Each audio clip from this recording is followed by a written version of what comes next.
Après, ce qui manque cruellement dans la tête des travailleurs, c'est les causes de notre malheur. Les causes de notre malheur, c'est les patrons. Ce que tu dis, c'est vrai, c'est la finance.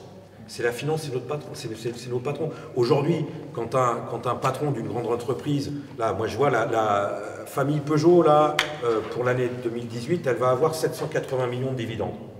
Sur ces 780 millions de dividendes, je vous assure qu'il n'y en a pas beaucoup qui vont se réinvestir dans l'entreprise pour embaucher des intérimaires en CDI, pour embaucher des chômeurs, etc. Non, la majorité de ces 780 millions vont s'investir dans la spéculation boursière. On parle beaucoup des EHPAD. Je vous donne un exemple qui est parlant.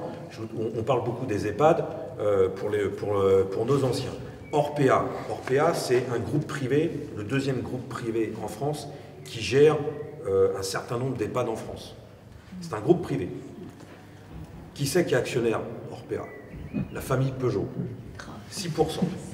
La famille Peugeot, ils payent des experts, des analystes, ils ont le nez creux. Ils disent on vit un peu plus longtemps, la médecine fait des progrès, il y a des maladies maintenant, Alzheimer, Parkinson, qui nécessitent que nos anciens, on ne peut plus les garder chez nous, on est obligé de les placer dans un centre médicalisé pour qu'ils soient en sécurité, parce que nous, on ne peut plus assurer. Voilà.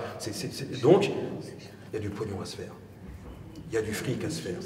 Et ils se font, la famille Peugeot, qui est un constructeur automobile, qui possède le groupe PSA, ils se font du fric sur l'accompagnement de nos anciens. Qu'ils ont abîmé nos travail. Peut-être.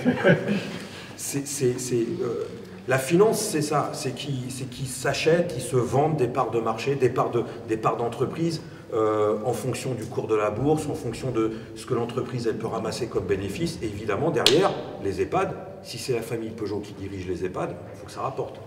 Pour que ça rapporte, il faut un nombre de personnel le plus faible possible. Des moyens strictement, alors le minimum de chez le minimum. Et puis on voit des grèves dans les EHPAD, etc. Puis on connaît tous la situation des EHPAD où c'est révoltant. C'est pour dire qu'il faut défendre, militer aujourd'hui pour l'avenir, mais vraiment pour aujourd'hui, ça veut dire militer politiquement, faire de la politique. Ce que les Gilets jaunes, ils ont fait un peu, mais avec des idées claires.